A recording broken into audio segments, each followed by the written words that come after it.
Bismillah, Assalamualaikum warahmatullahi wabarakatuh. Baik, kawan-kawan semua, di pertemuan hari ini kita akan mereview ya dan mendiskusikan tentang uh, bagaimana kognisi dalam politik ya. Sebelumnya kita harus memahami dulu apa itu kognisi ya. Kognisi di sini didefinisikan oleh para ahli menurut beberapa ahli ya. Ada yang mendefinisikan kognisi itu adalah sebuah kegiatan yang meliputi menerima informasi, kemudian memprosesnya, menginterpretasi dan mengorganisasikan. Ya. Informasi itu berasal dari dunia sekitar kita. Ya.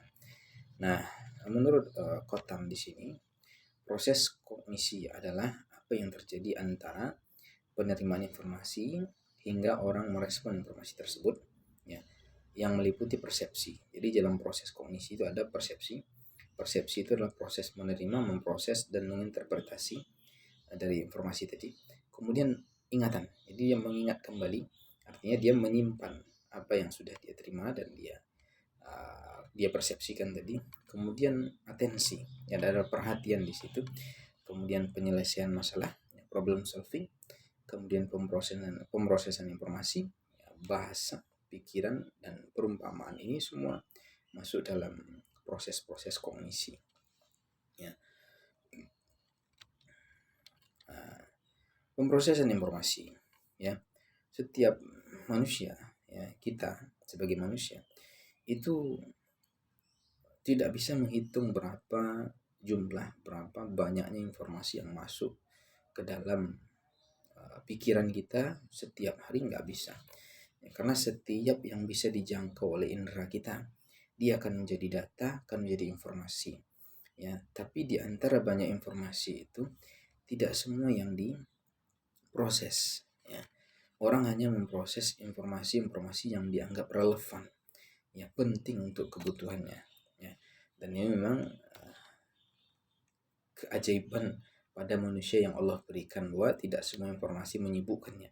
Dia diberikan kemampuan untuk bisa memilih informasi yang relevan dengan dirinya dan hanya memproses informasi-informasi tertentu.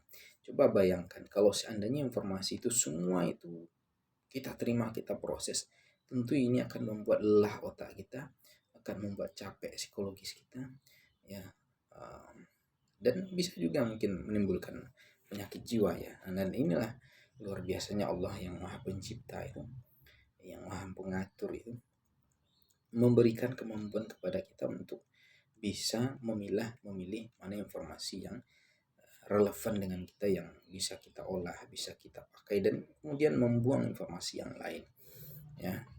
Jadi patut kita bersyukur ya dengan kemampuan yang Allah berikan ini. Nah, dalam proses kognisi itu ada beberapa konsep atau teori yang berhubungan ya. Yang pertama ada namanya teori atribusi.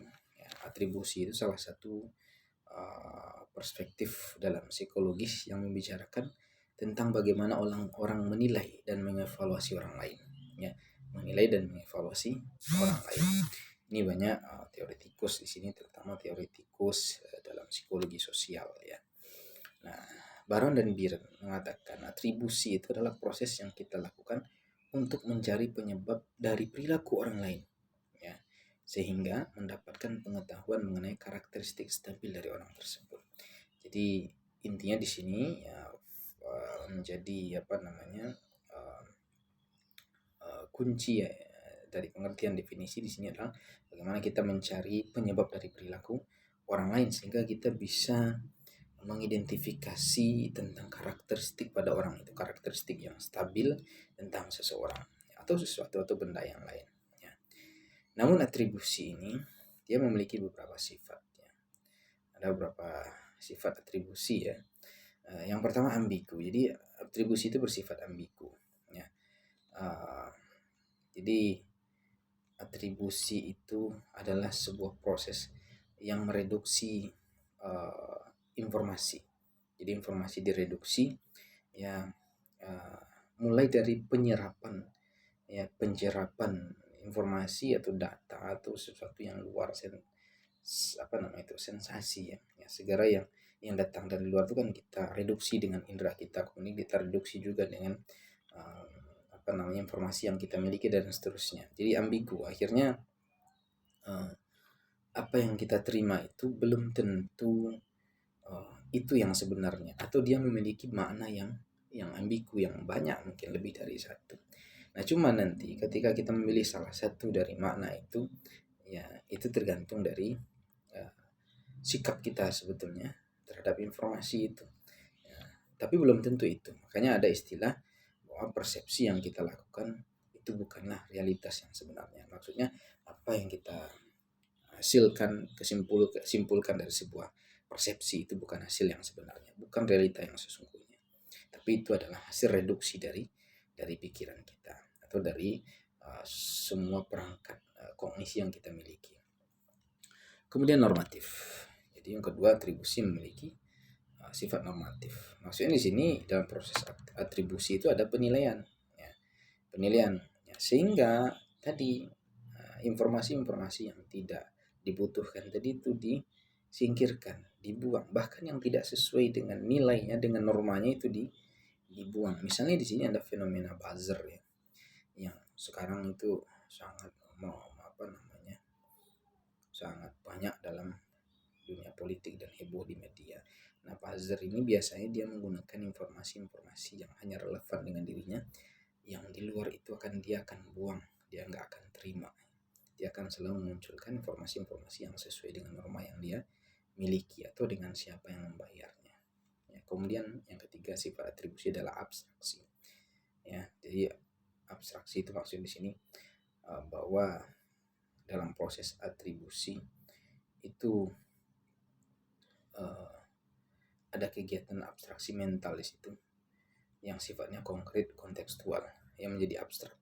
Jadi dari sesuatu yang konkret itu dijadikan abstraksi, ya, kemudian dipakai untuk memahami, memprediksi, dan mengendalikan lingkungan. Itu sifat atribusi. Sementara kalau proses atribusi di situ, ya, ada informasi ya berupa perilaku, ya, atau sesuatu yang bisa kita jangkau dengan indera kita yang nampak, ya. Misalnya kita melihat seorang pemimpin begini dan begini, ya, ketika dia kampanye memunculkan sikap begini, ya, dengan foto seperti ini, misalnya perilaku di media seperti ini, kemudian kita abstraksi, ya, kita reduksi, kita seleksi, kemudian muncul nilai, ya. Nah, jadi di proses atribusi ini itu meliputi ada abstraksi, ya, reduksi, seleksi, dan kemudian muncul nilai. Nah, nilai ini kemudian menjadi sebuah keyakinan atau kesimpulan seseorang dari apa yang dilihat dari tokoh politik. Oke. Jadi memang dalam proses kognisi itu sangat kompleks, ya, untuk dikaji, ya. Nah, terutama dalam dunia politik misalnya kan, karena memang yang kita lihat dalam dunia politik adalah perilaku dari tokoh politik, ya, yang sangat dinamis, ya, dan kompleksitasnya itu tinggi, ya. Misalnya di sini ada sebuah pertanyaan misalnya mengenai fenomena politik, ya, tentang kapan atribusi itu dilakukan, ya, dalam kehidupan politik, ya. Jadi saya contohkan ada dua hal di sini, ya.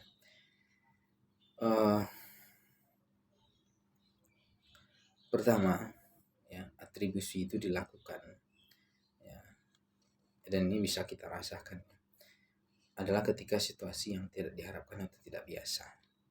Contoh, ya, seorang anggota DPR dikenal sebagai orang yang baik, ya, dermawan, kemana-mana tuh pakai peci atau menunjukkan identitas agama tertentu yang dianggap cendekiawannya atau orang yang baik secara religius, ya. Tiba-tiba kita lihat dia korupsi, muncul di media dia korupsi. Nah, pada saat ini orang akan melakukan atribusi. Dia akan bertanya, kenapa dia melakukan itu, ya. Kenapa dia melakukan itu? Itu proses atribusi tadi. Kemudian yang kedua, situasi negatif yang tidak menyenangkan, Misalnya seorang politikus mendapatkan intimidasi dari lawan politiknya, ya kemudian dia akan melakukan atribusi dan dia akan merespon, ya merespon uh, perilaku dari lawan politik tadi. Dia akan mencari tahu dulu kenapa orang melakukan itu, kemudian dia akan berusaha merespon untuk memberikan jawaban dari apa yang dilakukan orang lain terhadap dirinya. Jadi kalau situasinya negatif dan tidak menyenangkan, ini kan memunculkan atribusi. Ya, sementara kalau situasi yang biasa-biasa saja itu tidak memunculkan atribusi di situ. Ya, nah ini salah satu contoh ya dalam kajian psikologi politik, yaitu mengenai atribusi ya, dan bagaimana hubungannya, relasinya, contoh-contohnya dalam perilaku politik seseorang. Kemudian juga nanti sebetulnya tidak terlepas dari teori-teori psikologi sosial yang lain. Ya, kemudian bagaimana kemudian munculnya pikiran kelompok ya. Jadi setiap orang itu selain memiliki pikiran pribadi, dia juga punya pikiran kelompok ya. Jadi seorang pemimpin apalagi ya, dia kadangkala memiliki dua pikiran ya yang bertentangan ya, antara pikiran pribadi dan pikiran kelompok. Kemudian nanti dia akan memilih ya antara pikiran pribadi dan pikiran kelompok. Tentu nanti pilihannya tergantung mana yang kuatnya.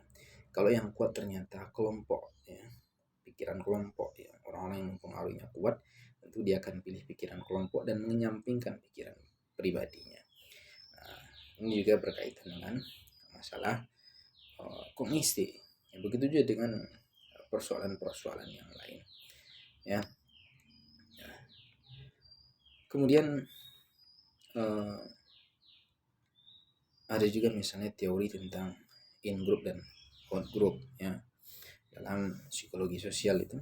Nah ini juga sebetulnya berkaitan dengan masalah kognisi ya, bagaimana kemudian orang menyirikan dirinya dengan identitas sosial atau identitas kelompok tertentu ya, dan kemudian dia membangun pikiran-pikiran yang senilai dengan kelompok yang dia afiliasi tadi, yang dia mengidentifikasikan diri dengan kelompok tadi. Maka biasanya orang kalau punya afiliasi tertentu atau punya kelompok sosial tertentu, dia akan menyesuaikan pikiran-pikirannya dengan kelompok tersebut ya. Walaupun misalnya dia punya pemikiran pribadi yang bertentangan dengan kelompoknya, nah dia akan menyampingkan pikiran pribadi dan menganut pikiran kelompok. Kenapa? Karena nilai yang dianut ya itu nilai kelompoknya ya, karena dia takut nanti didiskriminasikan, dikucilkan, ditentang oleh kelompok. Jadi ada pikiran-pikiran seperti itu. Begitu ya, ketika seorang terlibat dalam partai tertentu, maka dia akan membangun nilai, keyakinan, persepsinya ya, cara berpikirnya sesuai dengan kelompok-kelompok yang dia miliki. Begitu juga dengan simpatisan partai tertentu, dia juga akan menyesuaikan pikirannya, nilai-nilainya dengan apa yang dimiliki oleh kelompok yang dia yang dia pilih tadi. Nah itu saja saya kira ya, ini untuk bahan diskusi kita, nanti kita diskusikan lebih lanjut. Saya mohon maaf. Assalamualaikum warahmatullahi wabarakatuh.